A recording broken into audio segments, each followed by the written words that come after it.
안녕하세요. 2023년 미션 튀르키예 단기 선교를 다녀온 6센터 이지구입니다.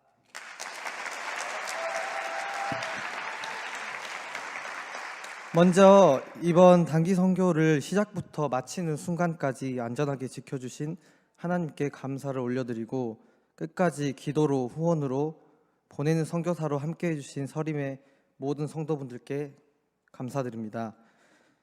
이번 선교는 참 감사하게도 하나님의 은혜로 참여할 수 있었습니다. 먼저는 제가 튀르키예 단기 선교에 지원하게 된 동기를 말씀드리고 싶은데요.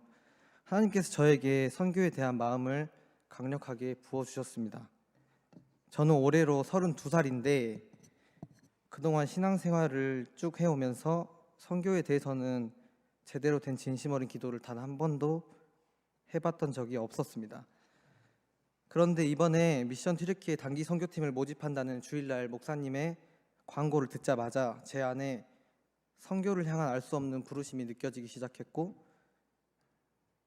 하나님 저 보내주세요, 하나님이 너무 궁금하고 알고 싶어요 라고 마음속으로 하나님께 기도했습니다. 그리고 이번 선교에 꼭 참여하겠다고 결단했습니다. 그런데 제 마음속에는 2주라는 긴 시간 동안 직장을 비우고 선교지에 갈 수 있을까라는 생각과, 보통 신혼여행도 일주일씩만 가는데 해외여행도 아닌 교회에서 선교를 간다고 하면 직장에서 흔쾌히 허락을 해주실까라는 불안함이 일어나기 시작했습니다. 그러나 이번 미션 튀르키예 선교는 하나님께서 저에게 강력하게 마음을 주셨기 때문에 불안한 마음보다는 기대하는 마음이 훨씬 더 컸습니다. 그래서 다음날 소방서에 출근해서 같이 근무하는 팀장님에게 담대히 이야기했습니다. 팀장님, 저 교회에서 튀르키예로 14일 정도 선교 갈 예정인데 가도 될까요? 라고 물었는데, 네 연차니까 네 알아서 해라, 이렇게 말씀을 하시더라고요. 팀장님 말을 듣고 불안한 마음보다는 하나님께서 저를 부르셨다는 확신이 더욱 생겼고, 그렇게 저의 선교 준비가 시작되었습니다. 선교 준비를 시작한 이후에는 문화사역과 합창을 준비했고, 그 외에도 현지어 찬양, 일일 찻집 등등의 여러 가지 사역들을 준비하면서 아주 바쁜 하루하루를 보냈습니다. 직장 생활과 선교 준비 그리고 교회 사역을 병행하다 보니 주변에서 힘들지 않냐는 걱정을 하시면서 응원도 많이 해주셨는데요. 막상 저는 선교 준비하는 날만 계속 기다려질 정도로 하루하루가 너무 감사하고 행복했습니다. 지금 생각해 보면 이것도 다 하나님의 은혜인 것 같습니다. 그렇게 모든 선교 준비 일정을 마치고 2월 5일 주일 예배 이후에 한국에서 7,500km나 떨어져 있는 튀르키예 땅을 밟았습니다. 현지 선교사님이 섬기고 있는 바이블 하우스라는 청년 부흥센터에 방문해 야곱 그리고 스데반이라는 현지 청년의 간증과 함께 이 땅의 영적인 상황을 들었습니다. 99% 이슬람과 1% 기독교인으로 구성된 이 땅에서 예수 그리스도를 믿는다는 것은 결코 쉽지 않다는 것이었습니다. 예수를 믿는 것 때문에 그들은 직장을 잃기도 하고 이혼을 당하기도 하고 가정 파탄과 같은 저로서는 말도 안 되는 핍박과 박해를 받고 있었습니다. 이런 어려운 현지 상황 속에서도 야곱과 스데반의 얼굴은 기쁨으로 가득한 채로 인터넷 매체를 통한 온라인 사역과 오디오 앱 사역 그리고 끊임없는 기도로 99% 이슬람 튀르키예인을 대상으로 복음 전도를 하고 있었습니다.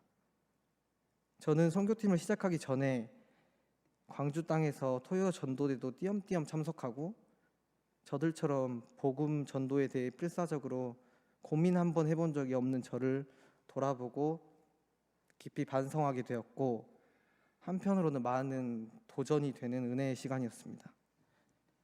그리고 제가 이번 단기 선교를 준비하며 빼먹지 않고 항상 기도했던 것 중 하나가 있는데요. 저는 이때 그리고 이 선교지로 보내신 이유를 제발 알려달라는 기도였습니다. 그랬던 저의 기도는 선교 이틀 차에 응답을 받았습니다. 그것은 이 땅을 위한 중보 기도였어요.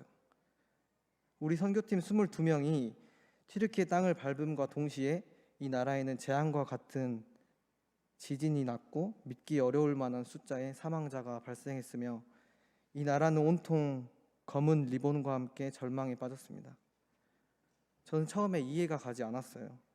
왜 하필 우리가 오자마자 이 사단이 나서 사역을 할 수 있을지, 아니면 한국으로 곧장 돌아가야 할지를 생각하게 됐나 라는 생각으로 첫날 하루를 보내고 잠들기 전에 하나님께 기도했습니다. 주님, 지금 이 상황이 맞습니까? 한국에서 온통 걱정하는 전화가 쏟아지고 심지어 돌아오라는 말까지 들리는데 이게 맞나요? 라고 물었어요. 그랬더니 하나님께서 저에게 맞다, 맞아라고 말씀해 주시는 것 같았습니다. 지금 이 애통함에 빠져있는 나라와 사람들을 위해 진심과 전심으로 기도하고 위로하라는 마음을 주셨습니다. 그 이후로부터 기도할 때마다 제가 튀르키예 사람이 된 것처럼 진심과 전심으로 기도할 수 있었습니다. 또한 그곳에서 선교사님들과 많은 이야기를 나눌 수 있었는데요. 정말 기도와 말씀을 빼놓고서는 그들의 삶을 설명할 길이 없겠더라고요. 크고 작은 문제들을 하나님 앞에서 기도와 말씀으로 풀어내시고 온전히 하나님께 예스, 즉 순종하고 맡겨드릴 때 하나님께서 우리의 삶을 책임지시고 이끌어 가신다는 것을 선교사님을 통해 다시 한번 깨닫는 시간이었습니다. 이번 미션 튀르키예 단기 선교를 통해 하나님께서 저에게 주신 너무나도 많은 은혜와 경험 그리고 생각들이 있지만 한 가지만 가지고 갈 수 있다고 하면 그것은 중보 기도입니다. 우리가 이 땅에서 하나님의 뜻대로 살아가기 위해서는 기도와 말씀이 항상 우리 입에 그리고 우리 안에 있어야 하고 날마다 성령 충만함으로 채워져야 할 것입니다. 하나님을 간절히 찾고 복음으로 세상을 가득 물들이는 우리 모두가 되기를 소망합니다. 감사합니다.